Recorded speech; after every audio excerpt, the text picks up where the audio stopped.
At 12:17 a.m., my phone lit up in the darkness. I smiled at first. After 23 years of marriage, late-night messages from my husband usually meant he had forgotten where I left the garage key or wanted me to record another baseball game. I reached for my glasses without thinking. Then I opened the message. I ran away with Rachel. Don't try to find us. We deserve to be happy. For a long moment, I forgot how to breathe. Rachel.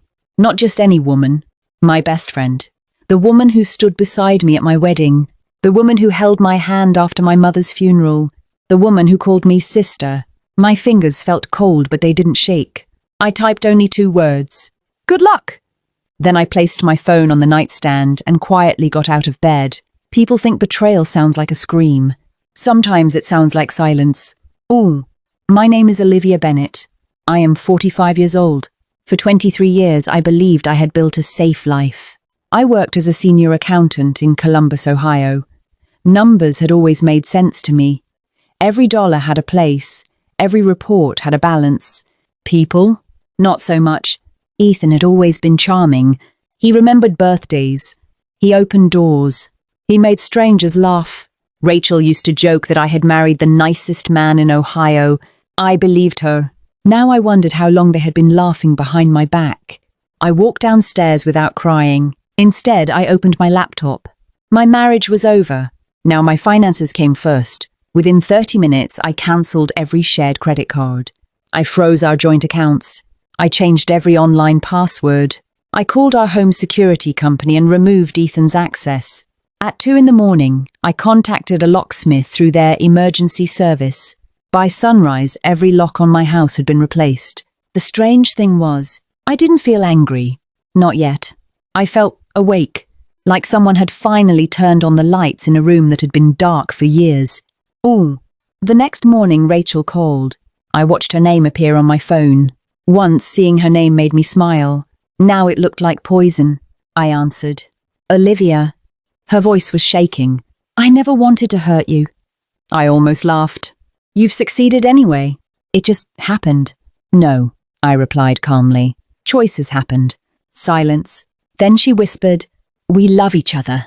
I looked around my kitchen. Every birthday cake Rachel had eaten here. Every Christmas. Every cup of coffee.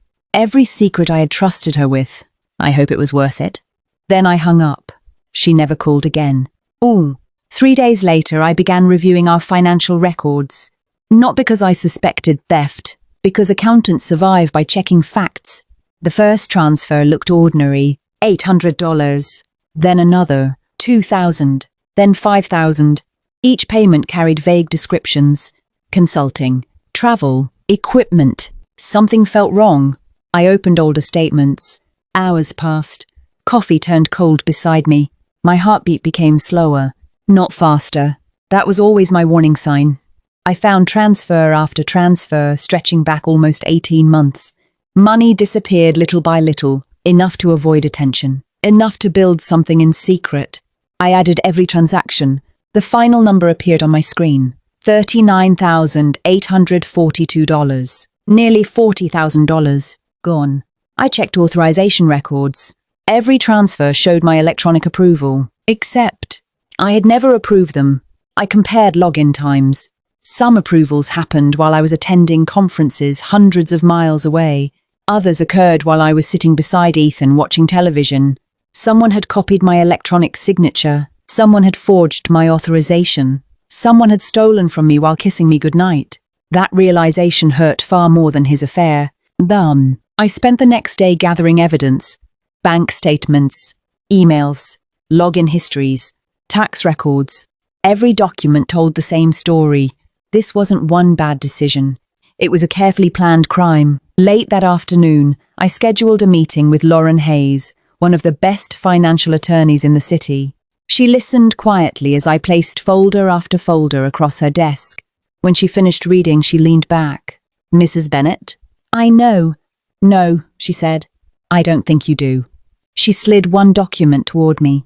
These signatures aren't just suspicious. She pointed at the screen. They're obvious forgeries. I stared at the page. Can we prove it? Lauren smiled. Oh, yes. Her confidence surprised me. Ethan believed you would react emotionally. He underestimated me. She nodded.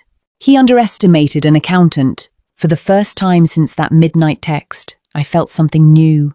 Not revenge. Purpose. Lauren closed the final folder. We're going to follow every dollar. I looked at the growing stack of evidence. Somewhere out there, Ethan and Rachel probably believed they had escaped. Neither of them knew that every stolen dollar had left footprints, and I had just started following them. Lauren worked with the patience of someone who knew that facts always outlasted lies. For the next several weeks, we followed every transfer Ethan had made. Every payment led to another clue. Hotel reservations, luxury restaurants, airline tickets, a beach resort, jewelry purchases. Every romantic moment Ethan shared with Rachel had been paid for with money stolen from me. One afternoon, Lauren placed a thick folder on her desk. I think we found everything. I opened it slowly. There were bank records, electronic login reports, phone location records, security timestamps, even copies of emails Ethan thought he had deleted. He planned this for over a year, Lauren said quietly. I closed the folder. I kept asking myself what I did wrong. You did nothing wrong. He lied every single day. Lauren nodded. Some people don't leave because they stop loving someone. They leave because they believe they can profit from hurting them. Those words stayed with me. I stopped blaming myself. The divorce papers were filed the following week. At the same time, Lauren submitted evidence of financial fraud. Because forged electronic signatures were involved, the case became much more serious than a normal divorce. Officer Daniels visited my house after reviewing the documents. He treated me with respect from the moment he arrived. After checking the records, he looked up. Mrs. Bennett, you acted quickly. I didn't know what else to do. You protected yourself. He paused. That probably saved thousands more. His words gave me confidence. I realized that staying calm had been my greatest strength.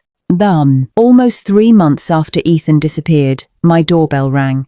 I looked through the security camera. There they were. Ethan, Rachel. Neither looked happy anymore. Their expensive clothes were gone. Their smiles had disappeared.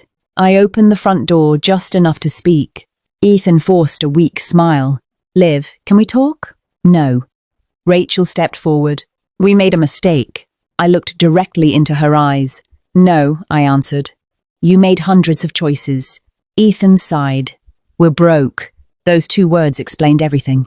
The money had run out. The fantasy had ended. I just want to come home. I almost felt sorry for him. Almost. You don't have a home here. His face hardened. You can't throw away 23 years. I calmly handed him a large envelope. You already did. He looked inside. His expression changed instantly. Divorce papers. Rachel stared at them without speaking.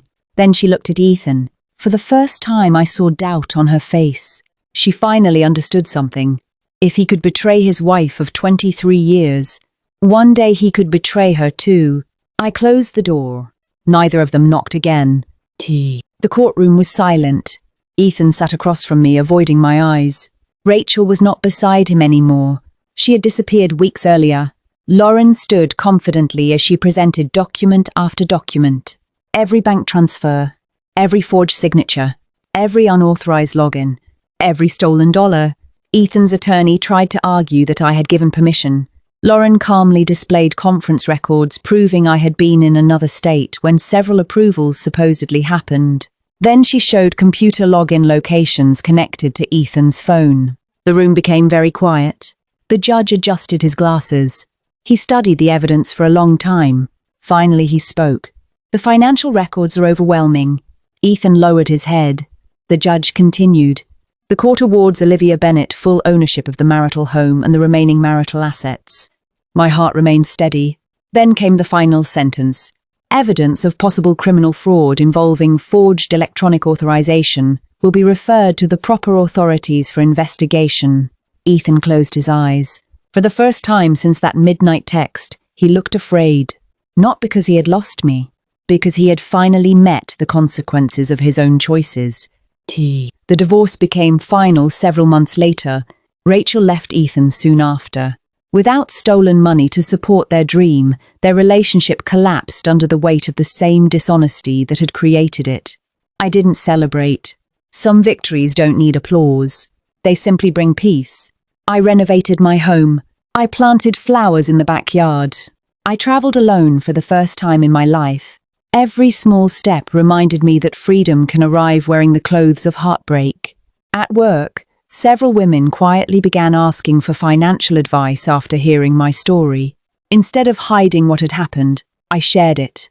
I started teaching free weekend workshops on budgeting, protecting personal accounts, and recognizing financial abuse inside relationships. Many women cried. Many thanked me. Some said they finally felt brave enough to check their own finances. That meant more to me than any courtroom victory. Sometimes justice isn't just winning your own battle. Sometimes it's helping others avoid the same trap. People still ask me if I regret sending only 2 words that night. I always smile, no, because those words were never about forgiveness. They were a farewell to 2 people who traded trust for greed. The last thing I ever gave them was exactly what they asked for: good luck. As it turned out, luck could never save people who destroyed themselves with lies, betrayal, and stolen trust. Only truth could. And in the end, truth found them exactly where they had been running all along.